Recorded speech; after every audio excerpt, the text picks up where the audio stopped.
Esta é a história do dia da Rádio Observador. Suspeitas de corrupção na Madeira. Como explicar que depois de 3 semanas de detenção, os arguidos acabem em liberdade?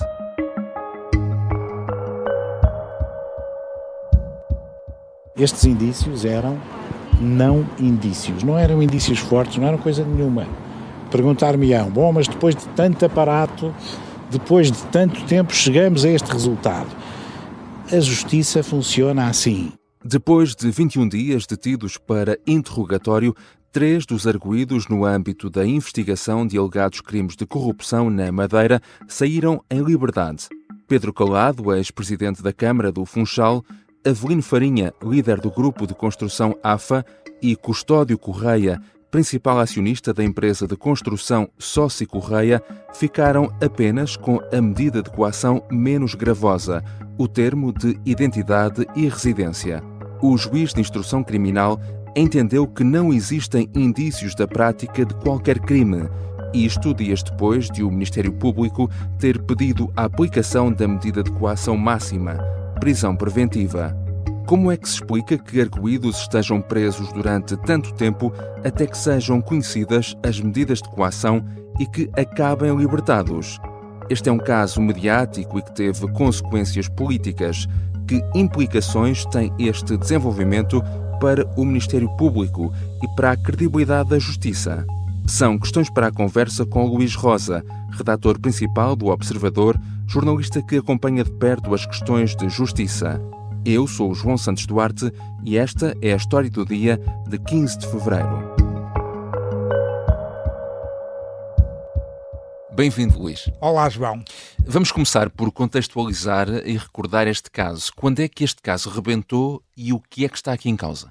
A Operação Madeira, vamos chamar assim, porque a Polícia Judiciária decidiu não batizar a operação, como costuma fazer, mas a Operação Madeira começou no dia 24 de janeiro com buscas domiciliárias e não domiciliárias em 60 locais, 45 dos quais na região autónoma da Madeira. Foi uma operação muito impactante que levou à utilização de meios humanos e operacionais raros, cerca de 300 inspectores e pessoal de investigação criminal.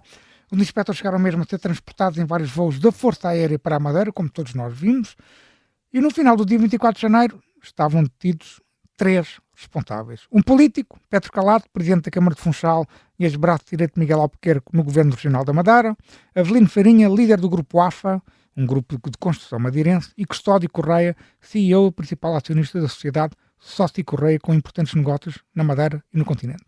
E de acordo com o Ministério Público, de que crimes é que estes arguidos são suspeitos? Os principais são 7 crimes de corrupção passiva e ativa e vários alegados ilícitos criminais de prevaricação, recebimento ou oferta indevida de vantagem, participação económica em negócio, abuso de poder e tráfico de influência. E quais os motivos invocados agora pelo juiz de instrução criminal para esta decisão de aplicar apenas a medida de coação menos gravosa? Ainda não é totalmente claro porque não conhecemos ainda a totalidade do despacho dos juízes. Mas há uma coisa que se pode dizer, e isto aqui até podemos citar. Não existem indícios, muito menos fortes indícios, de que o arguido Custódio Correia, o arguido José Avelino Farinha e ou o arguido Pedro Calado terem incorrido na prática de um qualquer crime que lhes vem imputados na promoção do Ministério Público da praticação do arguido. Estou assim, acabei de citar uma parte do despacho dos juízes de instrução criminal sobre este caso. E esta frase diz tudo. Não há indícios, segundo os juízes de instrução criminal, da prática de qualquer crime por parte dos arguidos. Mas tu escreves também no artigo que publicaste no Observador, após esta decisão ser conhecida, que o juiz entra aqui na apreciação dos factos, algo que não é muito habitual nesta fase processual, não é? É verdade, mas vamos explicar um bocadinho isso. Vamos descodificar um pouco isso. Estamos neste momento na fase de inquérito. O dono do processo é o Ministério Público que determina para que lado a investigação vai. É essa a primeira fase do processo penal. E foi o Ministério Público que determinou a realização de uma operação de buscas no dia 24 de janeiro na Madeira e no continente e que decidiu deter, fora de flagrante delito, aqueles 3 cidadãos que acabamos de descrever há pouco. E ao deter, o Ministério Público tem de apresentar os arguidos aos juízes de instrução criminal para primeiro interrogatório e definição das medidas de coação. O que é que faz os juízes de instrução? Lidera o interrogatório aos arguidos, ouve o Ministério Público, houve, obviamente, os arguidos dos seus advogados e, com base na promoção das medidas de coação do Ministério Público e nas contra-alegações das defesas, toma uma decisão. E, neste caso, o Ministério Público promoveu a prisão preventiva para os 3 arguidos por 3 perigos. Perigo de fuga, perigo de perturbação de inquérito e continuação da atividade criminosa. É a avaliação destes perigos, a avaliação dos indícios que sustentam estes perigos, que é o trabalho central dos juízes de instrução criminal nesta fase do processo. Bem, é normal os juízes de instrução dizer que os indícios são suficientemente fortes ou não para decretar as medidas de coação. Prisão preventiva, prisão domiciliária, depósito de uma caução, etc, etc, etc. Não é normal que os juízes digam, e aqui tenho que voltar a repetir, não existem indícios, muito menos fortes indícios, de que os arguidos tenham incorrido na prática de um qualquer crime que lhes venha imputados na promoção do Ministério Público da apresentação de arguido. Isto não é normal. Como é que reagiram os arguidos, ou por outra, os advogados dos arguidos, face a esta decisão? Obviamente congratularam-se com a decisão, e têm razões para isso. É uma grande vitória dos 3 advogados de defesa deste processo, não há dúvida nenhuma, alguns deles dos principais penalistas portugueses. Agora, há aqui uma questão, entre muitas outras, que ainda não estão explicadas. Por que razão o juiz de instrução Jorge Bernardes Melo, é assim que se chama o juiz de instrução criminal, indeferiu um pedido das defesas para a libertação imediata que foi feito dias antes. E, aliás, os advogados tinham vindo a alegar que havia condições para que os arguidos fossem libertados imediatamente. O juiz de instrução também é responsável por esta manutenção dos 21 dias dos detidos sem qualquer espécie de libertação. Foi ele que decidiu não os libertar. Então não se percebe por que razão é que, se havia razões para interrogar e manter os arguidos sob detenção durante 21 dias, não se percebe por que razão é que o juiz, ao fim desses 21 dias, conclui que não há indícios rigorosamente nada e simplesmente lhes aplica um termo de identidade e residência que, se quiser, eu posso explicar em 5 segundos o que é que é. Sim. Que é uma coisa bastante simples. É o arguido identifica-se nos autos, apresenta o seu cartão de cidadão e dá uma morada para ser notificado. É isso. Termo de identidade e residência. De resto, todos os arguidos são sujeitos à medida de coação. Eu, por exemplo, já fui constituído arguido algumas vezes, mas sempre inocentado e foi-me sempre aplicada à medida de coação do tiro. Já regressamos à conversa com o Luís Rosa, redator principal do Observador, jornalista que acompanha habitualmente as questões de justiça. Na segunda parte vamos perceber que implicações é que esta decisão do juiz de instrução num caso mediático que teve consequências políticas pode ter para o Ministério Público e também para a credibilidade da justiça.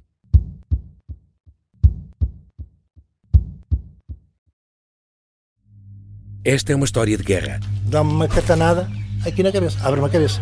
António Lobato foi o português que mais tempo esteve em cativeiro na Guerra de África. E diz-me assim, dá a faca. E eu digo assim, vem buscá-la.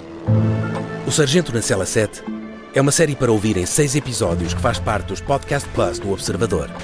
É narrado por mim, Pepe Rapazote, e tem banda sonora original de Noiserve.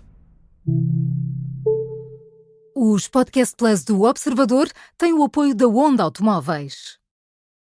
Estamos de regresso à conversa com o Luís Rosa, jornalista do Observador. Trata-se, como já falámos, de uma operação ultramediática, envolveu, como também já referiste, uma quantidade enorme de meios e teve, como também sabemos, consequências políticas. Esta é uma derrota clara e pesada para o Ministério Público. Sim, não implica o arquivamento do caso, porque o inquérito continua a decorrer e, como eu disse há pouco, o Ministério Público é o dono do inquérito e decide até onde é que leva a investigação. Mas não há outra forma de colocar a questão. Esta é uma derrota pesada, muito pesada, para o Ministério Público. Não se pode considerar como aceitável que o Ministério Público detenha 3 cidadãos fora de flagrante delito, num caso que leva o Presidente da Câmara de Funchal a renunciar ao cargo. E, portanto, vamos ter eleições, provavelmente também na Câmara de Funchal, que está na origem da queda do Governo Regional da Madeira. E que, no final, o Tribunal que avalia o trabalho do Ministério Público diga que não há indícios de rigorosamente nada. Os advogados dizem que o sistema judicial funcionou. Eu confesso que discordo. Algo não correu muito bem. E, para já, temos que dar o benefício da dúvida aos juízes de instrução criminal e censurar o Ministério Público. Mas, atenção, também vamos escrutinar o trabalho dos juízes de instrução criminal, perceber que indícios é que eram estes e qual foi a avaliação que o juiz fez. E há aqui uma questão que as pessoas devem estar a colocar, que é como é que se explica que um arguido possa estar detido para interrogatório durante 21 dias a aguardar uma medida de coação? Como eu já disse, não é aceitável, mas vou explicar porque é que isso aconteceu. Portanto, foram 3 razões, essencialmente. Primeiro, o juiz de instrução criminal começou por dizer que faltavam elementos de prova, isso demorou algum tempo a juntar os elementos de prova aos autos, talvez um dia ou 2. Os funcionários judiciais também tiveram de gravar as horas extraordinárias, por exemplo, a Operação Pretoriano teve interrogatórios que demoraram muito mais horas do que este porque no Porto os funcionários acabaram por colaborar com os juízes de instrução criminal e aqui em Lisboa mantiveram, e têm direito a fazer isso, não há dúvida nenhuma, a greve às horas extraordinárias. Houve também requerimentos dos advogados que exigiram ver os autos e também tiveram de ser decididos pelos juízes de instrução criminal, e também houve uma demora nos interrogatórios dos arguidos. Portanto, os arguidos só começaram a ser ouvidos uma semana depois de terem sido detidos, mas o interrogatório dos 3 arguidos, cada um demorou vários dias. Portanto, tudo isto explica a demora, que, repito, não é aceitável, de 21 dias de detenção, tem uma decisão do juiz de instrução criminal sobre as medidas de coação. O Ministério Público já anunciou que vai recorrer, uma decisão, enfim, já era esperada. Quais serão agora os próximos passos neste processo? É fácil, o Ministério Público tem um prazo para apresentar este recurso, as partes, as defesas também têm um prazo para responder ao recurso, e com esses 2 elementos nas suas mãos, os juízes embargadores da relação de Lisboa a quem o sorteio designar para resolver este recurso tomarão uma decisão.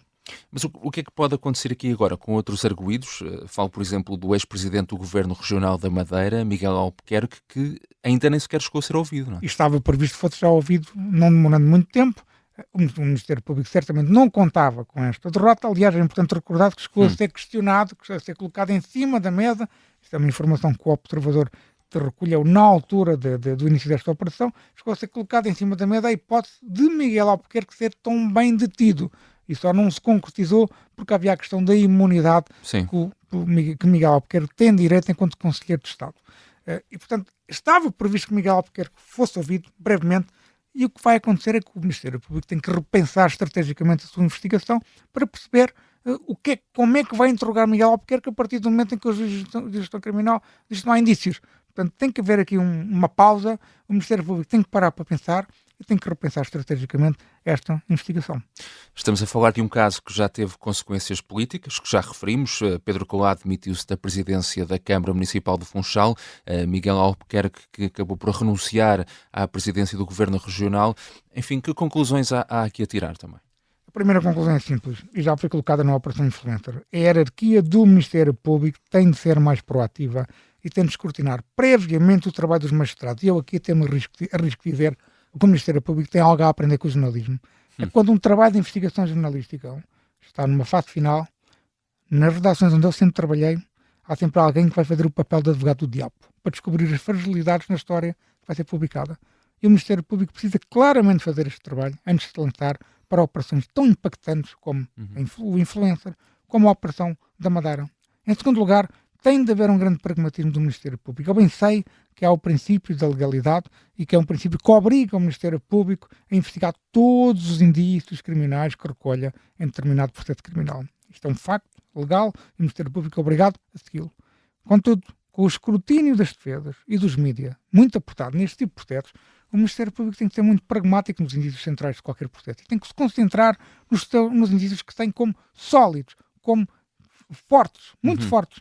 E no final do processo, logo se dirá se as bagatelas penais vale a pena acusar ou não acusar. Agora, para uma operação destas, tem que haver um grande pragmatismo do Ministério Público e isso não tem acontecido. E este desenvolvimento no caso, com a libertação ou a saída dos arguidos em liberdade, vem descredibilizar o Ministério Público e o funcionamento da Justiça? Enfim, volta também aqui a lançar aquela nuvem que se fala tanto da politização da Justiça? Bem, eu acabei de criticar duramente o funcionamento do Ministério Público, mas eu não posso concordar que exista aqui uma politização. A prova disso é uma resposta a uma pergunta bastante simples. Para existir essa politização, isso pressupõe que a ação da Justiça visava ou visaria apenas um lado, beneficiar A em detrimento de B. Sim. Beneficiar A para prejudicar B. Vejamos só estes últimos casos. O Influencer atingiu o Partido Socialista de António Costa. E o caso da Madeira focou-se no PSD e prejudicou Luís Montenegro durante esta campanha eleitoral. Alguém foi beneficiado do PS e do PSD? Não me parece. Olhemos para o caso de arguidos condenados e com cumprimento de pena. E que já cumpriram a pena, aliás. Armando Vara, José e Paulo Penedo, Partido Socialista. Isaltino Moraes, Duarte Lima, PSD. José Sócrates, PS, foi acusado de importantes crimes e que ainda nem sequer chegou ao julgamento. Miguel Albuquerque foi constituído arguido, PSD. Portanto, eu não acho que exista aqui nenhuma politização, até porque a administração da justiça em Portugal também tem as suas virtudes. E uma delas, como atestam diversos organismos internacionais de referência, é a independência do Poder Judicial face ao Poder Político. Por exemplo, o scoreboard anual da Comissão Europeia, que é um painel de avaliação da justiça que compara os diferentes Estados-membros naquilo que é possível comparar, coloca Portugal num bom patamar de independência estrutural da justiça. E outros estudos de referência, como o Rule of Law Project do Banco Mundial, confirmam isso mesmo. Ao contrário do que acontece em Espanha, por exemplo, aqui ao lado, nós não temos um problema de politização e de partidarização da justiça. Obrigado, Luís. Obrigado, João. Luís Rosa é redator principal do Observador e acompanha de muito perto as questões de justiça. Esta foi a história do dia. A sonoplastia é da Beatriz Martel Garcia. A música do genérico do João Ribeiro. Eu sou o João Santos Duarte. Até amanhã.